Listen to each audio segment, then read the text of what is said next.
जब morning call की शुरुआत करने जा रहे थे उस समय न्यूज हिट करी थी रिलायंस इंडस्ट्रीज रिलेटेड, तो उसी से शुरुआत करते हैं। बैती साहब चार्ट आप टटोल लीजिएगा, आ रहा हूं आपके पास। हजदा क्या अपडेट्स हैं? अपडेट यह है कि रिलायंस इंडस्ट्रीज ने पैरामाउंट ग्लोबल का 13% स्टेक जो वायाकॉम 18 में था वो अक्वायर कर लिया है। ये करीब 4,286 करोड़ का सौदा होता हुआ दिखाई दिया है।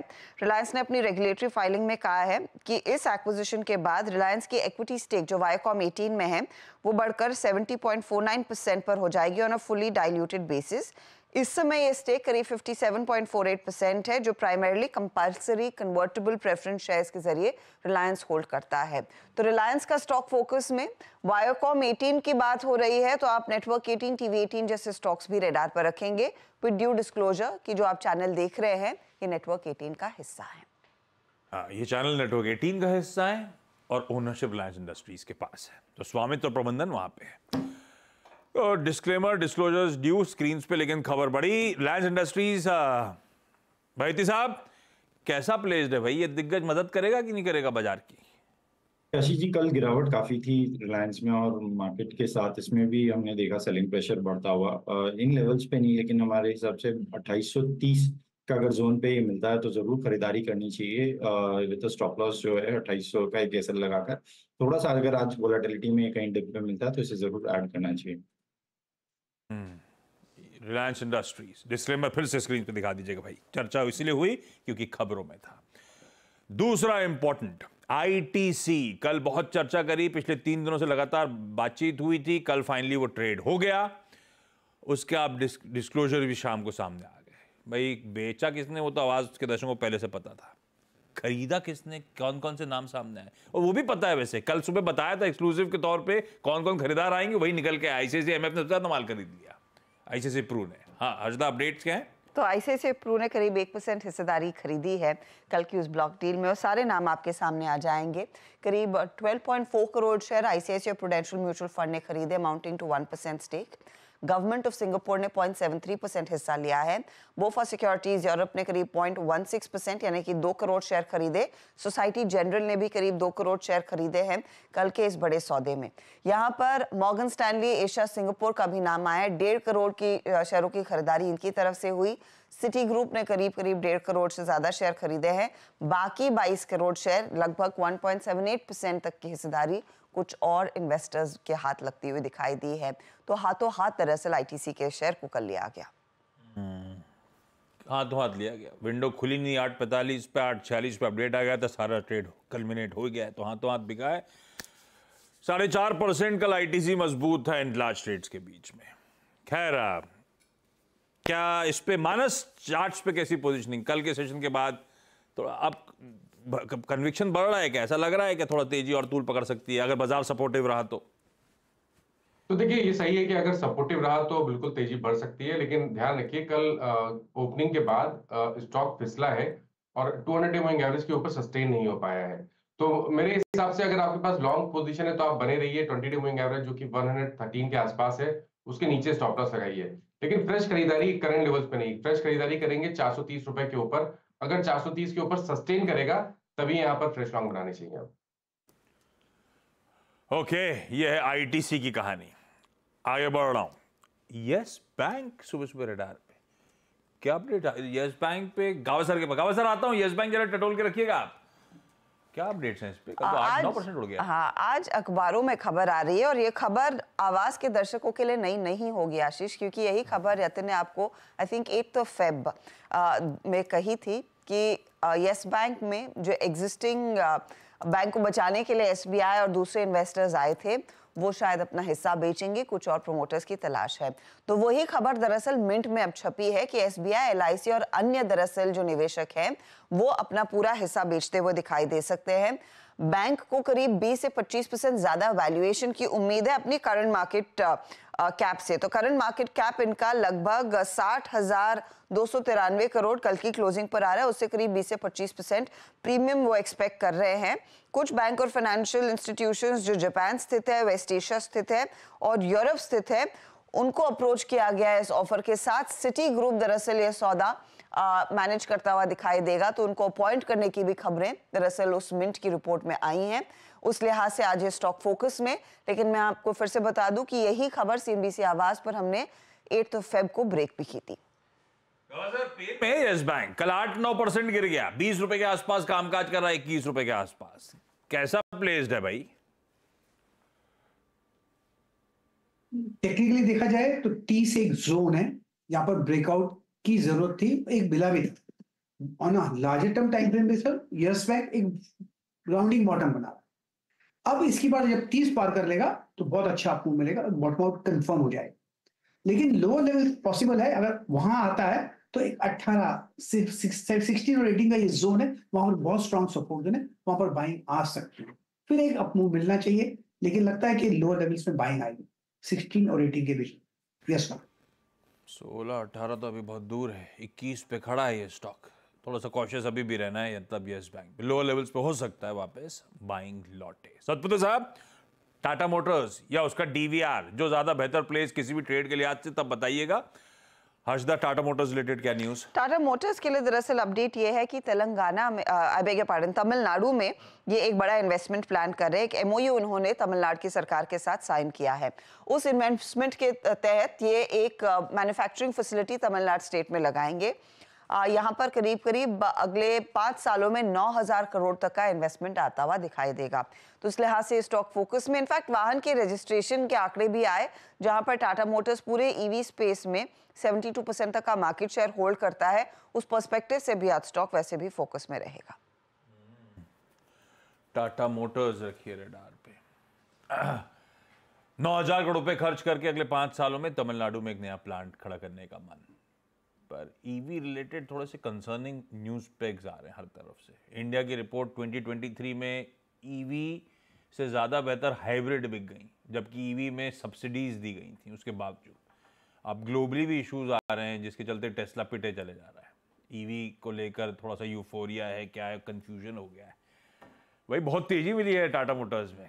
बांध लूं क्या सतपुत्र साहब, या बढ़िया है, कोई दिक्कत नहीं है? अगर आप लॉन्ग टर्म चार्ट की बात करें तो ये चार्ट तो डेफिनेटली पॉजिटिव है, लेकिन ये जो करेक्शन है that is a short term correction. और ये करेक्शन कल जो शुरू हुई है, मुझे लगता है 948 950 ये इसका इमीडिएट सपोर्ट बनता है। रही बात लेवल्स की, तो देखिए कल 973 का क्लोज है, ये इसका 20 DMA है, और 20 DMA से प्रोबेबली एक न्यूज का एक पुलबैक होता है ना आशीष जी, वो एक बार के लिए आपको मिल सकता है, 1000 के आसपास का सप्लाई रहेगा। तो मेरे हिसाब से जिस तरह से पैटर्न पैन आउट है, it is a sell on rise for me. 1000 के ऊपर चला जाएगा तो फिर हम हमारा व्यू चेंज करेंगे, प्रोबेबली इन दैट केस तेजी और बढ़ेगी। लेकिन 1000 के नीचे प्रॉफिट बुकिंग और बढ़ेगी, और प्रोबेबली 950 948 ये इसका इमीडिएट टारगेट रहेगा। तो ये सेल मोड में है, फिलहाल यहाँ पे बाइंग ना करें। 948 950 सस्टेन करेगा तो सोचेंगे। ओके, चलिए देखते हैं आज न्यूज पर रिएक्शन भी कैसा आ रहा है। ऐसे ही ऑटोज वैसे और भी रडार पे हैं। एक काम करिएगा सेठ साहब, ये 2 wheeler auto manufacturers, 2 wheeler 3 wheeler तीनों दोनों, तो Bajaj auto, hero MotoCorp, TVS Motors, किसी में कहीं ट्रेड हो तो आपके पास आऊंगा मैं। हर्षदा, क्या अपडेट्स हमारे पास ऑटोज को लेकर? मिनिस्ट्री ऑफ हैवी इंडस्ट्री ने दरअसल एक नई स्कीम लॉन्च की है। ये इलेक्ट्रिक मोबिलिटी प्रमोशन स्कीम है 2024। Special new electric mobility promotion scheme electric 2 wheelers, 3 wheelers और ई-रिक्शास को प्राइमरीली सपोर्ट करेगी। गवर्नमेंट ने उस लिहाज से 500 करोड़ का एक स्पेशल 4 महीने की स्कीम जुलाई 2024 तक लॉन्च कर दी है। अब इसमें इंसेंटिव जो इलेक्ट्रिक 2 व्हीलर्स को दिया गया था करीब 22,500 वाला, वो घटाकर 10,000 कर दिया है। इलेक्ट्रिक 3 व्हीलर्स पर इंसेंटिव फिक्स्ड है 25,000 पर, और 3 व्हीलर्स जहां पर हायर बैटरी कैपेसिटी है वहां पर इंसेंटिव करीब 50,000 का मिलेगा। तो ये मैन्युफैक्चरर्स आप रेडार पर रखेंगे, साथ ही साथ ऑटो एंसिलरीज जो सप्लाई करते हैं बड़े पैमाने पर इन कंपनियों को, उनो मिंडा, सोना BLW, ये सब स्टॉक्स भी आप रेडार पर रखेंगे। कोई पसंद आ रहा है क्या सेठ साहब 2 व्हीलर? आशीष जी, अगर स्ट्रक्चर देखें तो इन तीनों में से बजाज ऑटो, हीरो और TVS मोटर में बेस्ट स्ट्रक्चर अभी भी बजाज ऑटो का है। यहाँ पे अगर देखा जाए तो लॉन्ग टर्म चार्ट्स फिर भी इंटैक्ट है, लेकिन ड्यू टू मार्केट कंडीशंस थोड़ा सा यहाँ पे प्रॉफिट बुकिंग अभी तीनों स्ट्रक्चर्स में हो रहा है, तो थोड़ा सा वेट जरूर करेंगे। बजाज ऑटो लगभग 83-84 के आसपास है, इसका एक डिसेंट सपोर्ट बनता है, ऑलमोस्ट 20 डेमा पे ये ट्रेड कर रहा है। तो थोड़ा सा यहाँ पे अगर एक स्टेबिलिटी आती है, मार्केट स्टेबल आता है, तो Bajaj Auto will be the preferred pick. But फिलहाल थोड़ा सा वेट करेंगे for market conditions to improve, और प्रेफर्ड पिक बजाज ऑटो ही रहेगा यहाँ पे। बजाज ऑटो ही सबसे प्रिफर्ड है, पर हर जगह थोड़ा सा अंडरटोन ऐसा है, थोड़ा सा इंतजार करें, वॉच आउट करें। उसके बाद अगर तीनों में कुछ चुनना होता तो सबसे बेहतर आइडिया आपकी स्क्रीन पर है। अच्छा रचना जी, ये फेडरल बैंक का चार्ट आप स्टडी करके रखना। हर्षदा, क्या अपडेट्स हैं फेडरल और साउथ इंडियन को लेकर? दरअसल दोनों ही कंपनियां अपडेट ये दे रही हैं कि कोई भी नया को ब्रांडेड क्रेडिट कार्ड कंपनियां अब इशू नहीं करेंगी। यहाँ पर फेडरल बैंक ने कहा है, साउथ इंडियन बैंक की तरफ से भी आया है। बेसिकली कुछ डेफिशिएंसीज जो थी और आरबीआई ने इस पर पिछले हफ्ते ही वो एक डिटेल रिपोर्ट निकाली थी, उसके बाद ये एक्शन आता हुआ दिखाई दिया है। वो पूरी डेफिशिएंसीज कंप्लीट करेंगे और उसके बाद नया इशुएंस शुरू होता हुआ दिखाई देगा।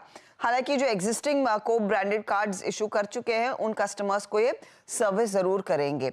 यही साउथ इंडियन बैंक भी कह रहा है। अच्छा, साउथ इंडियन बैंक का एसबीआई कार्ड के साथ मिलकर एक को ब्रांडेड कार्ड था जो फेडरल बैंक के केस में था, तो वहां पर वन कार्ड करके एक एंटिटी है और एक और एंटिटी है जिनके साथ उन्होंने टाई अप किया था। तो ये दोनों ही स्टॉक्स उस लिहाज से फोकस में रहेंगे। ठीक है, पता नहीं बहुत बड़ा इम्पैक्ट नहीं, लेकिन फिर भी वो गाज गिरती जा रही है। तो को ब्रांडेड कार्ड जो ये दोनों कंपनी चलाती थी फिलहाल के लिए रोकेंगे, जब तक वो डिफिशिएंसी सुधारी नहीं जाएंगी तब तक वापस लॉन्च नहीं कर पाएंगे। फेडरल बैंक चार्ट्स पे खैर सब करेक्ट हो रहा है, रचना जी क्या कहें, लेकिन फिर भी 148 पे खड़ा हुआ कैसा लग रहा है? जी, इस तरीके की न्यूज दूसरी फाइनेंशियल कंपनीज के बारे में भी हमने पास में सुनी है और यहाँ पे एक तरफ से देखा जाए तो this is only going to strengthen the overall structure of products and services. पर यहाँ पे फिलहाल 148 पे है प्राइजेस, यहाँ पे 144 के करीब करीब एक सपोर्ट बनता है, तो वहां तक मेरे हिसाब से फिसलना चाहिए, लेकिन 144 का नंबर जो है उसको होल्ड करना चाहिए, वहां से एक बाइक आती हुई नजर हमें आनी चाहिए। सो यहाँ से लेके 144 तक इंतजार करें और अगर 144 के आसपास ग्रीन कलर दिखना शुरू हो जाए तो वहां से फिर बाइंग एडवाइसेबल रहेगी with a stop loss around 140। Okay, ये दोनों अब देखते हैं किस तरह से स्टॉक्स रिएक्ट करते हैं। लेकिन इनके अलावा आज कौन कौन से स्टॉक्स की न्यूज़ है? हर्षदा, हमने काफ़ी सारे डिस्कस कर ली, बचे कौन से? केईसी इंटरनेशनल 2257 करोड़ का के ऑर्डर्स हाथ लगते दिखाई दे रहे हैं। अलग अलग बिजनेस में कंपनी, वो पूरा कल्मिनेशन 2257 करोड़ के ऑर्डर का है। आरवीएनएल और साल का जो जेवी था उसको 176 करोड़ का ऑर्डर मिला है। 765 किलोवाट का दरअसल इनको ट्रांसमिशन लाइंस लगानी है। इंडियन ह्यूम पाइप्स भी रेडार पर रहेगा।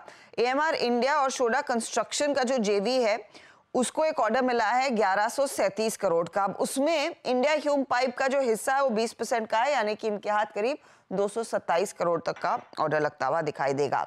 आजाद इंजीनियरिंग फिर फोकस में आ रहा है। 7 साल का strategic contract steam power business जो जीई वेरोना का है उसके साथ किया है। ये high complex rotating air foils nuclear industrial और थर्मो पावर इंडस्ट्री के लिए दरअसल सप्लाई करेंगे।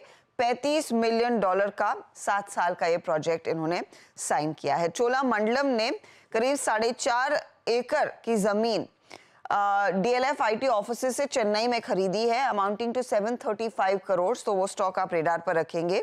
आईएफएल फाइनेंस करीब 1500 crore equity share issuances right basis पर दरअसल रेस करता हुआ दिखाई देगा और 500 करोड़ अतिरिक्त एनसीडीज के जरिए रेस करने का इरादा कंपनी का है। इसके अलावा कोफोर्ज बोर्ड बैठक होगी 16 मार्च को। फंड रेस को लेकर ये रेडार पर रहेगा स्टॉक। साइंट के हाथ दरअसल एक मल्टी ईयर सर्विस अग्रीमेंट एबस के जरिए लगता हुआ दिखाई दिया है, तो वो स्टॉक रेडार पर। सनोफी एक एक्सक्लूसिव डिस्ट्रीब्यूशन अग्रीमेंट में उतर रहा है एमके और फार्मास्यूटिकल्स के साथ।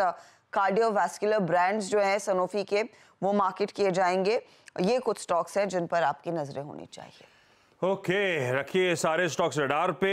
इस बीच IIFL finance fund raising 2000 crore रुपए की, 1500 करोड़ रुपए राइट्स इशुएंस और 500 करोड़ रुपए एनसीडीज। एचएसबीसी की रिपोर्ट आ गई, डाउनग्रेड टू रिड्यूस 790 वाला 340। वो भाव को कैच कर रहे हैं और कुछ नहीं, मेरे ख्याल से गिर के कहां खड़ा है, 384 पे खड़ा हुआ है। उनका 340 का लक्ष्य है। अपने ईपीएस एस्टिमेट तगड़े काटे इन्होंने। मेरे ख्याल से वो तो लार्जली गोल्ड लोन वाले बिजनेस के इम्पैक्ट के चलते ईपीएस कटा होगा, लेकिन ये रिड्यूस की कॉल इनकी आती हुई है। वो जो पुलिस एंड में आती है ना, हाँ बस आ गई। यू आर अंडर अरेस्ट, पूरा प्राइस डैमेज के बाद। खैर इस केस में खैर किसी को नहीं पता था कि ऐसा हो जाएगा, मतलब ये मतलब और फंड से उम्मीद थी मुझे कि कुछ और कोई इन्वेस्टर आ रहे होंगे, ये राइट्स इशुएंस करना पड़ रहा है, तो डाइल्यूशन भी बहुत तगड़ा आने वाला है। खैर सब पे बातचीत चलती रहेगी, मुनाफे की तैयारी समझ लेते हैं। अच्छा एक चीज और, आज एक लिस्टिंग है वो गोपाल स्नैक्स की, ट्रांजिशन कर लेते हैं मुनाफे की तैयारी से पहला सौदा।